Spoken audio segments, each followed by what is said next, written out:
네, 오늘은 하늘의 무별을 보라 이런 제목으로 창세기 15장 1절에서 11절까지 잠깐 나누도록 하겠습니다. 오늘 본문의 아브라함은 이렇게 그 큰 배신감과 허무감, 손해의식으로 이렇게 가득한 상태로 등장합니다.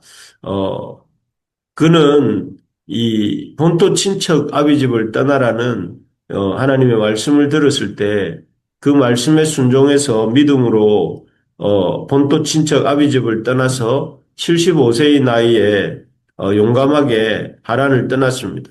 또 자기 생각만 하는 조카 롯이 앞장에 보면 그 전쟁 포로가 되었는데 그 전쟁 포로가 된 그 롯을 구하기 위해서 집에서 길리고 키운 318인을 데리고 적을 공격하여서 조카 롯을 구출해 왔습니다.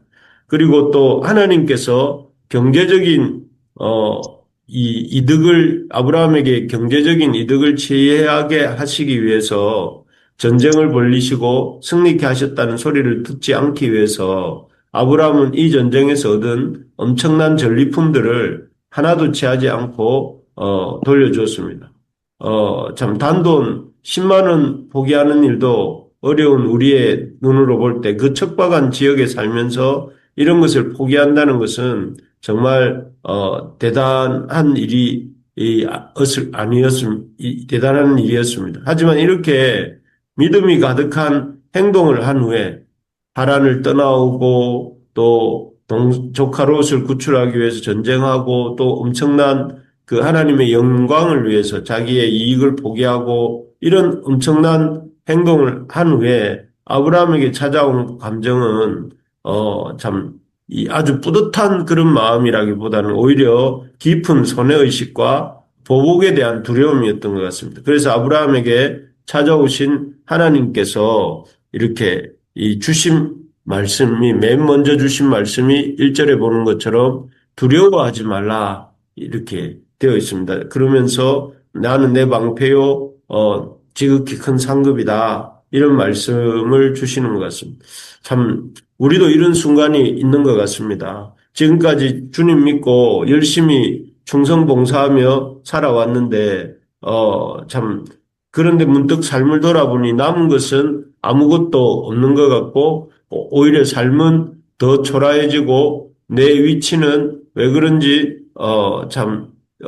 늘 이렇게 작은 자 같이 되어 있는 그리고 장래를 생각하면 장래가 어떻게 될지 이렇게 이런 모습을 보면서 참 내가 잘 살고 있고 잘 살아가고 있나 하는 이런 생각이 들 때가 어쩌다가 있습니다. 그럴 때 우리가 어떻게 해야 되는가 그런 두려움과 허무감, 손해의식을 하나님의 백성으로 어떻게 풀어가야 될지 오늘 이 아브라함의 모습을 통해서 우리가 함께 나눌 수 있기를 원합니다. 아브라함에게 가장 큰 감정은 두려움이었습니다. 소돔에 살던 조카 롯을 전쟁 포로로 붙들어 갔던 북방 그돌라오멜 동맹군을 이렇게 이 동맹군들을 이렇게 기습해서 이렇게 그들을 물리쳤는데 그들이 전열을 다시 갖추어서 보복해 올 것에 대한 두려움이었습니다. 그리고 두 번째로 아브라함을 힘들게 했던 것은 자식 없음의 문제였습니다. 부르심을 받은 지 10년이 지나가고 있었지만 그에게 이렇게 그 자식이 없었습니다. 그래서 물론 엘리에셀이라고 하는 다메섹에서 데려온 양자가 있었지만 진짜 자식은 아니었던 것입니다. 이렇게 허무감과 두려움에 있던 아브라함을 하나님이 도와주시는데요. 하나님이 도와주시는 아브라함을 도우시는 모습 속에서 우리가 어떻게 이런 두려움과 허무감을 이길 수 있는가를 생각해 보게 되는데요. 첫째는 하나님이 아브라함을 직접 찾아오셔서 말씀하십니다. 그래서 하시는 말씀이 아까 읽었던 1절인데요. 아브라함아 두려워하지 말라. 나는 내 방패요. 지극히 큰 상급이다. 이렇게 말씀해 주신 것입니다. 사실 이 말씀은 정말 놀라운 말씀입니다. 왜 그런가 하면 이 어마어마한 우주 만물을 만드신 그 크신 하나님이 아브라함에게 자신이 바로 아브라함의 전리품이고 아브라함의 상급이다 하고 말씀하신 인 것이죠. 그래서, 참, 하나님이 아브라함이 이 그돌라오멜과의 전쟁에서 얻은 전리품들을 하나님의 영광을 위해서 깨끗하게 포기하였습니다. 참, 그것으로 인해서 아브라함은 그돌라오멜과 싸우는 동안 엄청난, 이런 전쟁 경비를 손해보았고, 그 큰 비용을 지출하고 구출해온 롯도 다시 소돔으로 돌아가 버려 이렇게 물질은 물질대로 잃어버리고 롯은 롯대로 잃어버린 그런 상황이었습니다. 그런데 하나님께서는 그런 아브라함에게 내가 너의 상급, 너의 전리품이라고 하시면서 아브라함의 상급이라고 하나님께서 말씀해 주고 계시는 것입니다. 참 자신이 아브라함의 전리품이고 아브라함의 방패라고 하시는 말씀은 오늘 우리에게 주시는 말씀이기도 합니다. 그래서 이렇게 예수님이 자신에 대해서 말씀하실 때 로마서 4장 25절에 보면 예수는 우리가 범죄한 것 때문에 내어줌이 되고 또한 우리를 의롭다 하시기 위하여 살아나셨다 이렇게 말씀하십니다. 하나님께서는 예수님이 하신 그 모든 구원의 사역이 우리를 위한 것이고 또 우리를 의롭다 하시기 위한 것이다. 이렇게 말씀하시는 것처럼, 이 아브라함에게 있어서 하나님이 그 기업이 되시고 그의 방패가 되시고 그의 상급이 되어 주신다 하는 것입니다. 그래서 우리가 기억해야 될 것은 우리의 진정한, 상급이 하나님이시고 우리의 기업이 하나님이시고 하나님이 우리의 방패가 되신다는 이 사실을 믿음으로 우리에게 찾아오는 이런 두려움과 또 허무함을 이겨내는 우리가 될 수 있어야 되겠습니다. 그리고 이런 말씀 후에 하나님께서는 아브라함에게 그를 데리고 나가셔서 특별히 이 특별한 것을 보여주시는데요. 4절 5절입니다. 제가 한번 읽어보겠습니다. 여호와의 말씀이 그에게 임하여 이르시되 그 사람이 내 상속자가 아니라 내 몸에서 날 자가 내 상속자가 되리라 하시고 그를 이끌고 밖으로 나가 이르시되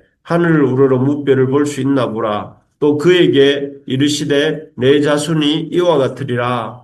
여기 보면 하나님께서 그 아브라함을 이끌고 나가 하늘에 무뼈를 보이시고 내 자손이 이와 같으리라 이렇게 말씀하십니다. 앞에서도 말씀드린 것처럼 아브라함의 두 번째 이 걱정은 자식이 없음이라고 했습니다. 첫 번째 두려움에 대해서는 하나님이 아브라함의 기업이요 또 아브라함의 방패가 되신다고 말씀하셨고 두 번째로 그가 갖고 있는 이 두려움과 염려에 대해서 하나님께서 두 번째로 주시는 것이 아브라함의 자손이 하늘의 뭇별과 같이 될 것이다. 이렇게 말씀하신 것입니다. 즉, 이 아브라함이 생각하는 그 다메섹 사람 엘리에셀이, 그의 후사가 되는 것이 아니라 하나님께서 아브라함에게 하늘의 별과 같은 자손을 주시겠다. 이렇게 말씀하고 계신 것이죠. 하늘의 별들을 우리가 다 헤아릴 수 없고, 지금도 사람들이 그 대단한 과학이라는 것도 하늘의 별의 개수를 헤아리지 못합니다. 그런데 이제 대략 생각하는 것은 약 1,000억 개 곱하기 1,000억 개의 별이 이 우주에는 있다고 합니다. 그것이 1,000억 곱하기 1,000억이 도대체 얼마나 되는 숫자인지는 모르겠지만 어마어마한 이런 별들이 있고 또 실제로 눈으로 볼 수 있는 별들은 6천에서 1만 개 정도 우리가 볼 수 있다고 합니다. 어쨌든 여기에 이 말씀의 핵심은 하나님께서 수없이 많은 그 후손들을 주시겠다 하는 약속입니다. 그리고 이러한 말씀에 대한 아브라함의 반응이 무엇인가 하면 6절에 나오는데 아브라함이 여호와를 믿으니 여호와께서 이를 그의 의로 여기셨다 이렇게 말씀합니다. 실감이 잘 가지 않는 그런 느낌이었을 것입니다. 하지만 천지를 무로부터 창조하신 하나님이시라면 그 아브라함에게 주신 이 약속, 많은 후손에 대한 약속을 이렇게 이 지키실 것이라고 아브라함이 이 여호와를 믿었다는 것이죠. 그리고 그런 믿음을 하나님께서는 그의 의로 여기신 것입니다.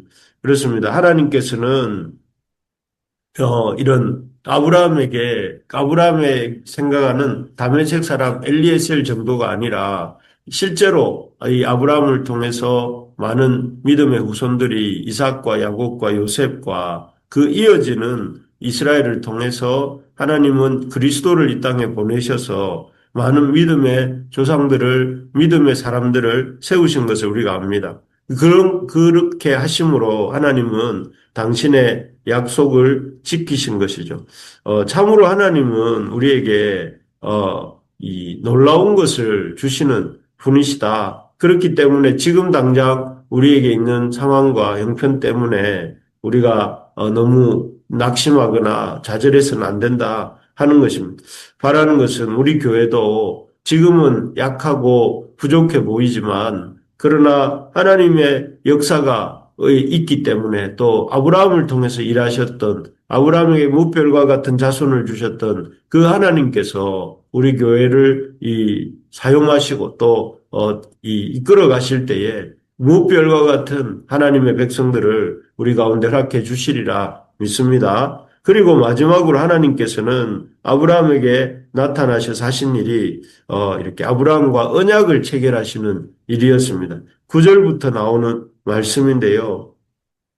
이 9절부터 11절까지 해서 하나님은 아브라함에게 나타나셔서 그 당시 사람들이 맺는 방식으로 아브라함과 직접 언약을 체결하십니다. 요즘 사람들이야 이제 계약서를 쓰고 도장을 찍지만 옛날 사람들은 양과 염소의 사체를 쪼개놓고 그 가운데로 지나감으로 이렇게 그 계약을 맺었던 것이죠. 그래서 그 시대 사람들이 하던 방식대로 하나님께서는 아브라함과 언약을 맺으시기를 원하셨습니다. 그래서 9절에 보면 여호와께서 그에게 이르시되 나를 위하여 3년 된 암소와 3년 된 암염소와 3년 된 순양과 산비둘기와 쥐비둘기 새끼를 가져오라 하시고 그리고 그렇게 준비된 예물 사이로 17절에 보면 하나님께서 나중에 오늘 읽지 않았지만 타는 횃불로 그 사이를 지나가십니다. 그리고 횃불은 원래 하나님을 상징하는 것이고 하나님의 임재를 드러내는 것인데 하나님께서 친히 그 계약을 이렇게 아브라함과 맺고 계신 것입니다. 그래서 하나님은 아브라함에게 이 하늘에 직접 나타나셔서 당신의 말씀을 주시고 또 그리고 하늘의 뭇별을 보게 하심으로 하나님이 아브라함의 자손을 이와 같이 많게 하겠다고 다시 한번 확신하게 해주시고 그리고 마지막으로는 이렇게 이 당시의 방식으로 언약을 체결하시는 것을 통해서 아브라함에게 그 하나님의 약속의 확실함을 보여주시는 것입니다. 그렇습니다. 하나님은 이렇게 그 손해의식과 두려움에 있던 아브라함을 이렇게 격려하시고 또 확신을 주시고 그런 하나님에 대해서 또 아브라함 역시 믿음으로 반응하는 이런 모습을 보게 됩니다.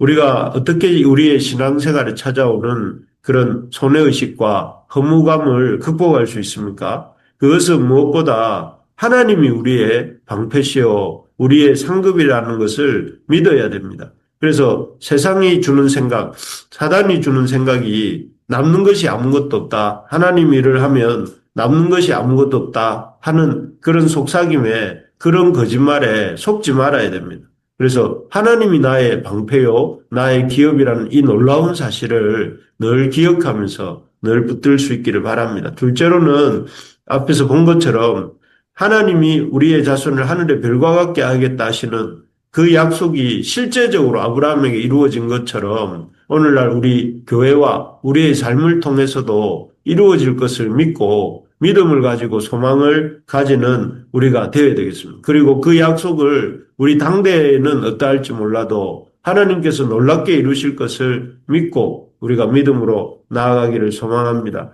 마지막으로 하나님을 우리가 이렇게 우리의 기도 중에 찾아오시는 하나님을 직접 만나고 체험해야 되겠습니다. 그래서 아브라함이 그 타는 횃불로 쪼갠 예물 사이로, 재물 사이로 지나가셨던 하나님을 경험했던 것처럼 우리가 말씀을 통해서, 예배를 통해서, 기도를 통해서 그런 하나님을 계속해서 만나고 붙들 때에 우리에게 이런 허무감을 이렇게 또 손해의식을 이기고 또 더욱더 믿음으로 힘차게 나아가는 우리가 될 줄로 믿습니다. 아멘. 아멘. 네.